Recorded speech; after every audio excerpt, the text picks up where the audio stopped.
There are 158 footsteps between the bus stop and home, but it can stretch to 180 if you aren't in a hurry, like maybe if you're wearing platform shoes. I turned the corner onto our street, 68 steps, and could just see the house, a 4-bedroom semi in a row of other 3- and 4-bedroom semis. Dad's car was outside, which meant he hadn't yet left for work. Behind me, the sun was setting behind Stortfold Castle, its dark shadow sliding down the hill like melting wax to overtake me. On a different sort of day, I could have told you all the things that had happened to me on this route. Where Dad taught me to ride a bike without stabilizers, where Mrs. Doherty with the lopsided wig used to make us Welsh cakes, the hedge where Traynor knocked a wasp's nest and we ran screaming all the way back to the castle. Thomas's tricycle was upturned on the path, and, closing the gate behind me, I dragged it under the porch and opened the door. The warmth hit me with the force of an airbag. Mum is a martyr to the cold and keeps the heating on all year round. Dad is always opening windows, complaining that she'd bankrupt the lot of us. He says our heating bills are larger than the GDP of a small African country. "That you, love?" "Yup." I hung my jacket on the peg, where it fought for space among the others. "Which you? Lou? Traynor?" "Lou." I peered around the living room door. Dad was face down on the sofa, his arm thrust deep between the cushions as if they'd swallowed his limb whole. Thomas, my 5-year-old nephew, was on his haunches, watching him intently. "Lego." Dad turned his face toward me, puce from exertion. Why they have to make the damn pieces so small, I don't know.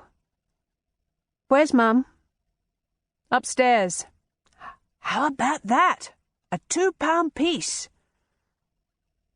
I looked up, just able to hear the familiar creak of the ironing board.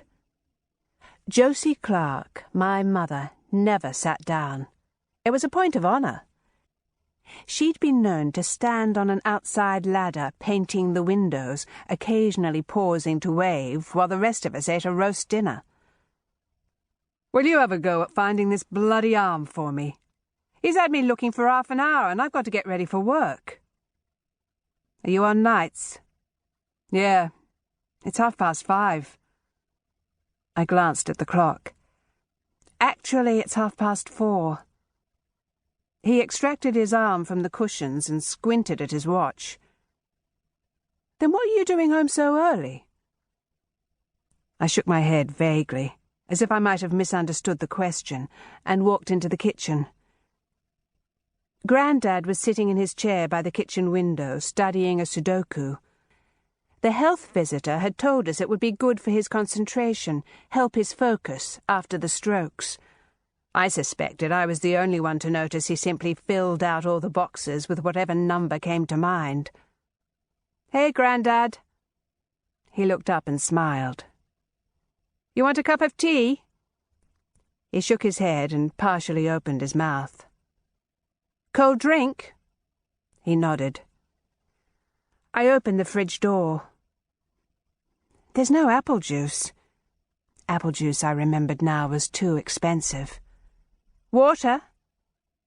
He nodded, murmured something that could have been a thank you as I handed him the glass. My mother walked into the room, bearing a huge basket of neatly folded laundry. "Are these yours?" She brandished a pair of socks. "Traynor's, I think." "I thought so. Odd colour. I think they must have got in with Daddy's plum pyjamas. You're back early. Are you going somewhere?" "No." I filled a glass with tap water and drank it. "Is Patrick coming round later? He rang here earlier. Did you have your mobile off?" He said he's after booking your holiday. Your father says he saw something on the television about it. Where is it you liked? Ipsas? Calypsas? Skyathas. That's the one. You'll want to check your hotel very carefully. Do it on the internet. He and Daddy watched something on the news at lunchtime. Apparently, they're building sites, half of those budget deals, and you wouldn't know until you got there. Daddy, would you like a cup of tea? Did Lou not offer you one? She put the kettle on, then glanced up at me. It's possible she'd finally noticed I wasn't saying anything. Are you all right, love? You look awfully pale. She reached out a hand and felt my forehead, as if I were much younger than 26. I don't think we're going on holiday. My mother's hand stilled. Her gaze had that X-ray thing that it had held since I was a kid. Are you and Pat having some problems? Mum, I'm not trying to interfere. It's just, you've been together an awful long time. It's only natural if things get a bit sticky every now and then. I mean, me and your father, I lost my job. My voice cut into the silence.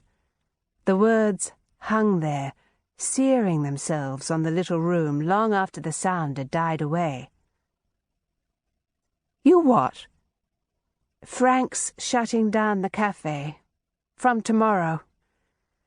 I held out a hand with the slightly damp envelope I had gripped in shock the entire journey home. All 180 steps from the bus stop. He's given me my 3 months' money.